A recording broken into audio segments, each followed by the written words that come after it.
Bienvenidos de vuelta a Punto Económico. Ahora nos acompaña el señor Marco Cajas. Él es presidente de la Cámara de Comercio de Huancayo. Vamos a hablar con él sobre las oportunidades de negocio en la región Junín. Buenas noches, bienvenido a Punto Económico. Buenas noches, Alexis. Un gusto saludarte. Un gusto tenerlo acá en el programa. A ver, primero me gustaría entender un poco, tener una radiografía de la región. ¿Qué es lo que está pasando con la región Sierra Centro y específicamente con Junín y Huancayo? Bueno, pongo algunos datos. El 53%, por ejemplo, un 100% de nuestra región Junín, 53% pertenece a selva y un 47% pertenece a sierra, ¿no? La región Junín es una actividad bastante interesante, tiene varios ejes estratégicos interesantes. Primero es el sector agricultura, tenemos la truchicultura, el sector, por ejemplo, artesanía, el turismo, ¿no? El sector metal mecánico, que está tomando evidentemente fuerza en el tema. Ahora, tenemos productos muy interesantes, por ejemplo, en la sierra, en la cual productos que se distribuyen a la ciudad de Lima. Sabemos que la región Junín es la dispensa de la ciudad de Lima, y estamos hablando de nuestra papa nativa, de las arvejas, de las habas, por ejemplo, del choclo, la zanahoria, por ejemplo, y sobre todo en la zona altoandina, la maca que se produce, pues, muy interesante para el mercado internacional. En selva tenemos lo que es, evidentemente, los cítricos. Estamos hablando de piña, de las naranjas, bueno, otros productos importantes como el café, por ejemplo, y el quillón. El quillón tiene, pues, un mercado bastante internacional. Pero, ¿qué es lo que está pasando? Estamos exportando mucha materia prima, eso que indica que no hay un nivel de procesamiento, la agroindustria todavía es... No está generando valor agregado. No generamos valor agregado, ¿no? Mira, del 100% de lo que exportamos, 97% son productos tradicionales. O sea, materia prima, básicamente. Y solamente un 3% generamos valor. Y ahí está, pues, evidentemente, la agroindustria, el sector de artesanía, el sector madera, metal mecánico. ¿Solo un 3%? Es poco, evidentemente. Es lo que pasa es que no tenemos oferta exportable. Esto indica... No tienen qué cosa exportar. Muy poca oferta exportable, porque si tenemos que analizar en el tema de las exportaciones, necesitamos tres cosas fundamentales, que viene a ser la calidad de producto, la cantidad de producto, volúmenes de producción, y otro tema vendría a ser la continuidad. Es por eso que en la región Junín, por ejemplo, es una región muy parcelada. Por ejemplo, en el Valle del Mantaro y en la Sierra existe 136.000 unidades agropecuarias, y por cada unidad agropecuaria estamos hablando de 3.4 hectáreas por unidad. Y hay 232.000 parcelas. Entonces, ¿qué debemos promocionar e impulsar? Lo que evidentemente es la sostenibilidad de los agricultores. ¿Cómo el efecto de la reforma agraria se siente hasta el día de hoy, ¿no? Evidentemente. Y otro tema es el manejo eficiente del agua y, pues, impulsar mucho la tecnología moderna. Necesitamos una región Junín con mucha industria, con mucha innovación, porque eso es lo que va a marcar la diferencia frente a otras regiones. Estaba leyendo, digamos, unos recortes con respecto a Junín, y es interesante lo que encontré con respecto a las visiones que tienen las personas en Junín. Es sobre la industria de cuero, y el artículo es: no es nuestra culpa. Dice que el mercado internacional considera que la calidad del producto de cuero es mala, aunque el acabado es bueno. El productor dice: la culpa es de la curtiembre porque tienen mala calidad. La curtiembre dice: la culpa es de los mataderos, que al priorizar la carne no cuidan el cuero. El matadero dice: la culpa es del ranchero, ya que marcan a las vacas para que no se las roben. Y el ranchero dice: la culpa es de la vaca, ya que les gusta rascarse en el alambrado. O sea, al final la culpa es de todo el mundo. Y el problema es que, es decir, esto lo digo, digamos, en son de broma, pero uno de los problemas para poder desarrollarse tiene que ver con la cultura de las personas. Es decir, el hecho de que las personas cambien el chip mental probablemente haga que exista más posibilidades de invertir, de arriesgar, de generar, digamos, ser realmente competitivos, y, digamos, se cambie el chip y que realmente pues se desarrolle la región y pasen pues de 3% de oferta exportable a mucho más. Bueno, ¿cómo hacemos con eso? Bueno, es evidente, ¿no? Yo creo que el bajo nivel de susceptibilidad que tiene la región Junín justamente por el tema de confianza, ¿no? Es el tema de confianza, evidentemente, que no generamos alianzas estratégicas. Por eso la susceptibilidad juega, pues, un papel fundamental. Ahora, ¿qué debemos de hacer? Debemos generar un plan competitivo, un plan de competitividad con visión compartida, que indica esa alianza estratégica, ese triunvirato, diríamos. ¿Quiénes son? Para tenerlo prácticamente el Estado, ¿no? El gobierno regional, el gobierno local, el empresariado y la sociedad civil. Pero todos alineados en una sola visión compartida, con mucha integración, con mucha confianza. Porque hace muchos años se tenía varios planes de competitividad. El gobierno regional en el año 2002 creó un proyecto de competitividad, un plan. La Cámara de Comercio en el 2003 hizo otro plan de competitividad. ONGs hicieron planes de competitividad, universidades, y la pregunta es, ¿con qué plan seguimos? Entonces, hoy en día ya no es momento de trabajar en forma aislada, sino a través de un plan que nos pueda integrar, una cultura ciudadana, con mayor confianza. Hay que creer en las personas, hay que confiar. A ver, esa es la base, creo que es fundamental para el desarrollo, ¿no? Yo voy a hacer una pregunta con respecto a los planes, porque tantas veces hacen planes que al final no se terminan implementando, ejecutando, porque al final no sirve de nada tener un plan guardado, digamos, en el escritorio. Exacto. Hubo un plan que hicieron, entiendo, en Junín junto con Centrum, y definieron varios objetivos estratégicos. Y entiendo que el plan era, en 10 años y terminaba el 2014, o sea, ya ahorita. Sí. Quiero hacer un breve repaso, a ver, digamos, qué es de los objetivos que ustedes se plantearon obviamente, probablemente no haya estado dentro de la Cámara, pero... Fui gestor justamente de ese plan, ¿eh? Ah, perfecto. Fui gerente de la Cámara en aquella oportunidad. Excelente, entonces con mayor razón para entender qué cosas se ha avanzado, para ver si efectivamente los planes se logran concretar. Objetivo estratégico número 1 que se hizo en esa fecha: aprovechar el crecimiento de las exportaciones y los tratados de libre comercio, que han habido muchos, para promover los cultivos andinos orgánicos, papa, alcachofa, maíz bebé, hierbas aromáticas y demás productos con valor agregado. ¿Qué fue de este objetivo? Prácticamente muy poco se ha avanzado en este tema. Sí, tenemos una producción de papa muy importante, creo que es el producto que más se produce en nuestra región Junín, pero falta evidentemente generar valor agregado. O sea, no solamente es un proceso agroindustrial, sino también vender en productos frescos. O sea, una papa nativa, clasificada, empacada, con marca, por ejemplo, tendría buen enfoque internacional. Igualmente pasa con los demás productos agrícolas, ¿no? La alcachofa, por ejemplo, descendió en aquellos años y ahora nuevamente se está revirtiendo, ¿no? Por ejemplo, en el año 2012 se ha vendido más o menos alrededor de 4 millones de dólares. Una empresa pues exitosa como Agromantaro, por ejemplo, está empujando un poco, digamos, el rumbo de este tema de la alcachofa, que éramos principales productores en el Perú. Y ahora evidentemente está trasladándose a Arequipa, ¿no? Arequipa pues produce mucha alcachofa. Pero de alguna manera existen productos como las hortalizas, las hierbas aromáticas también, que tienen mucha presencia y mucho impacto en el mercado europeo, sobre todo Suiza, ¿no? En el caso de la muña, por ejemplo, que es un producto muy interesante para el tema de la insuficiencia de todo el cuerpo, un aspecto bastante fundamental, ¿no? Entonces, yo creo que por ese lado habría que trabajar muchísimo con los productores. Pero el problema justamente que nos limita es el tema del parcelismo, ¿no? O sea, hay pequeños minifundios, ¿no? Pequeñas parcelas que difícilmente se pueden integrar. Como te digo, acá hay que trabajar sobre la base de la asociatividad de los agricultores, sobre una sola visión, un solo pensamiento en la cual podríamos generar, ¿no? Pero preguntaba esto porque yo digo, a ver, si es que hace 10 años se tenía un objetivo claro, y no me pongo a leer, digamos, todas las acciones concretas y quiénes deberían estar detrás, en 10 años en teoría debería haber habido un avance y debería haber algún tipo de medición con respecto a ese avance. Hemos crecido, por ejemplo, en general, en productos orgánicos andinos de 10%, digamos, en el primer año, en promedio había un crecimiento de X%. Y entiendo que el crecimiento, digamos, ha sido bastante poco, bastante pobre por un problema que hace 10 años existía, que hoy existe, y la pregunta es qué va a suceder de acá dentro de 10 años para que ese problema ya no exista. Igual, cuando hablo, por ejemplo, del objetivo estratégico número 2, desarrollar productos agroindustriales orgánicos, que es algo súper bueno. ¿Ha habido algún avance o también es poco? Y nuevamente volvemos a la razón del mismo. Sí, es poco porque no somos una región industrial, nos falta justamente desarrollar los famosos parques industriales, impulsar los centros de innovación tecnológica que son los CITES, por ejemplo. Necesitamos un CITE agroindustria, de repente un CITE trucha. La trucha también es un producto de bandera bastante importante. ¿Qué es lo que está pasando? No tenemos un plan de industria pues de 10 a 15 años que nos pueda llegar. Y todo va evidentemente por la voluntad política de los gobernantes, ¿no?, de poderse integrar con la actividad privada y también la sociedad civil. Entonces, ¿por qué el gobierno siempre tiene que marcar necesariamente el camino?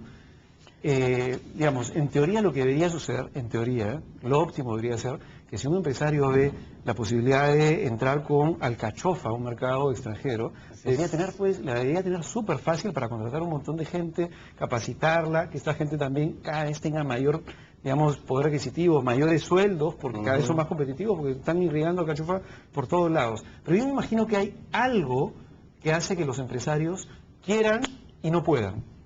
Bueno, como te digo, cuando hablamos del tema de competitividad, la que debe marcar la pauta justamente son los gremios empresariales, que son la Cámara de Comercio o los empresarios, ¿no? Pero también va el tema de la voluntad política.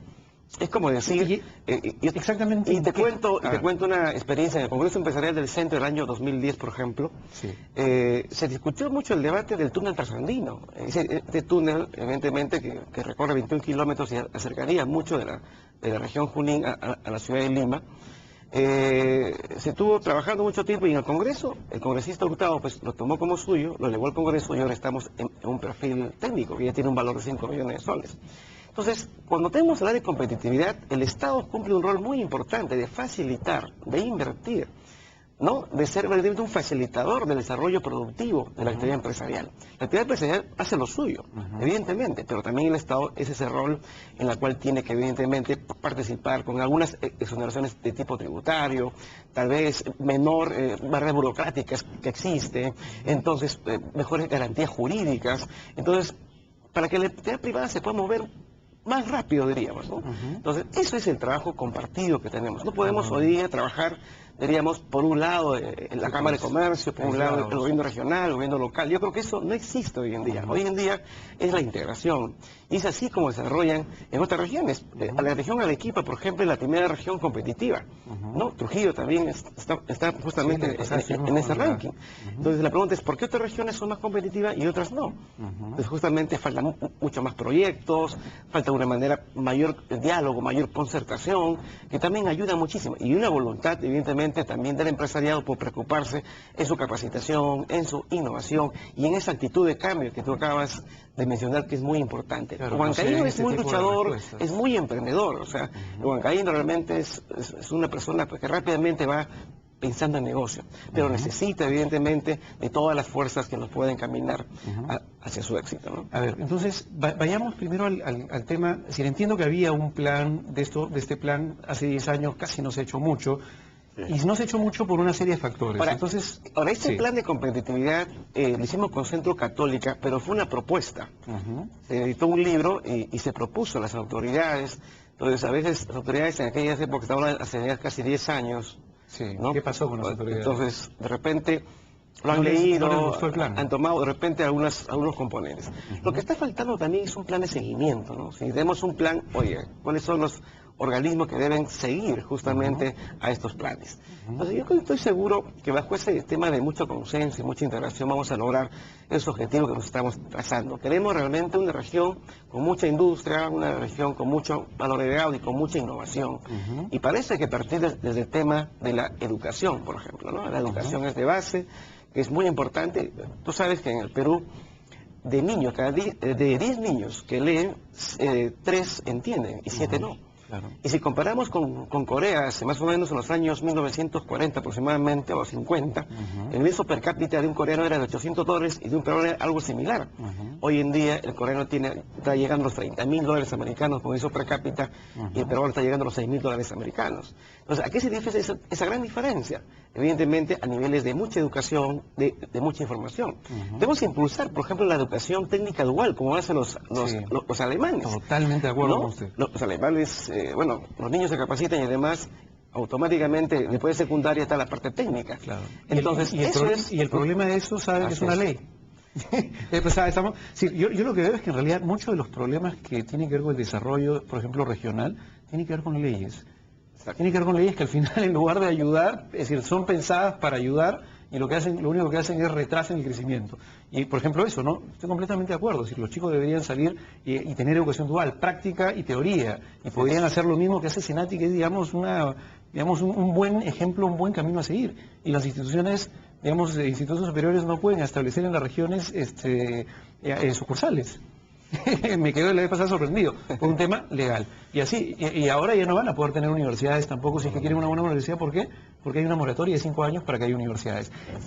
Lamentablemente, las leyes, creo yo, que es uno de los grandes problemas que tiene este país, porque pensamos que todo se va a resolver con leyes, y al contrario, si hubieran menos leyes, probablemente las cosas serían más fáciles. Y hablando de leyes, me hace recordar a esta ley del Estado, de la ley de la promoción de las zonas altoandinas, ¿no? ¿Qué pasó con esa ley? Bueno, esa ley, evidentemente, ¿qué es lo que dice, no? Aquellas empresas que se instalen por encima de los 2.500 metros sobre el nivel del mar, están exonerados del impuesto a la renta y del IGB, siempre y cuando la producción sea para el mercado internacional. La Cámara de Comercio ha hecho muchos foros y eventos de este tema, pero falta mayor difusión, mayor información. Ahora, ¿qué pasa? Que de repente no tenemos actividades productivas, pues, fuertes que puedan canalizar. Solamente muy pocas actividades o empresas, diríamos, están exportando, creo que no llegan ni a 100 ni a 150, un poco más. Entonces, ¿qué hay que hacer? Todo un programa agresivo de preparar a nuestros empresarios en temas productivos, en temas competitivos. Yo diría una experiencia primero local. Tenemos los grandes malls que han aparecido en Huancayo, tenemos los supermercados, que ellos exigen calidad. Es como que preparar al microempresario en temas de alimentos u otros temas para supermercados, como primera fase, y luego saltar al mercado internacional. Así es. Entonces, es un tema de preparación, de mucha asistencia técnica. Necesitamos que se impulse estos sitios, que vuelvo a repetir, que va a marcar la pauta en el tema del desarrollo productivo, ¿no? Ahora, me gustaría que nos expliques un poquito sobre el Congreso. Congreso. Porque me parece interesante, no solamente el hecho que no es solamente Junín, van a haber diferentes, digamos, departamentos de la Sierra Central y además van a haber buenos expositores. Cuéntanos del Congreso. Bueno, es un congreso en su quinta versión, es un congreso que lo organizamos con la CONFIEP y la Cámara de Comercio de Huancayo, en la cual convocamos al sector empresarial prácticamente de la macro-región central del Perú. Estamos hablando de Huánuco, Ayacucho, Huancavelica, toda la región Junín a nivel de su Cámara de Comercio, en la cual se pretende proponer propuestas muy interesantes de desarrollo regional. Temas muy importantes de los mercados globales, se va a tocar temas de competitividad y productividad, temas de innovación técnica también, el tema, por ejemplo, de la inclusión social. Estamos tocando un tema de emprendedorismo, de incubadoras de empresas también, por ejemplo, es muy importante, el tema de las inversiones y el tema de la infraestructura. Tenemos ponentes después de la talla de Pedro Pablo Kuczynski, que va a estar presente con nosotros, la ministra Magali Silva, presidente de la CONFIEP, gente del Banco Interamericano de Desarrollo, de Proinversión. Es ahí donde se analiza y se propone qué debe marcar la pauta en nuestra región Junín. Nos falta el tema de infraestructura, por ejemplo, una vía alterna a la carretera central. La carretera central está colapsada, realmente da muchísimo miedo viajar, diríamos, en auto, porque mucho tráfico. Entonces, la vía alterna, por ejemplo, los parques industriales, el túnel trasandino que ya sigue en marcha, por ejemplo, se puede tocar el tema del aeropuerto. El ministro justamente tiene que proponerse este tema y pronunciarse, ¿no?, sobre estos temas, también muy importante. Aunque no estoy viendo acá una participación de alguien del gobierno regional, que debería haber justamente para que... Sí, justamente el gobierno regional participa. Nosotros tenemos una alianza estratégica con el gobierno regional, hemos firmado una carta de intención, es un acto histórico, porque ninguna cámara lo ha hecho, pero estamos tocando muchas puertas, y tantas puertas que hemos tocado al gobierno regional, sentimos cierta voluntad, pero la voluntad tiene que llevarse a la acción. Así es. ¿Me dejo entender? Sí, no, es cierto. No se queden en las buenas intenciones. El presidente va a inaugurar nuestro congreso, y lógicamente de ahí iniciaremos, pues, seguiremos caminando hacia una pauta de desarrollo productivo.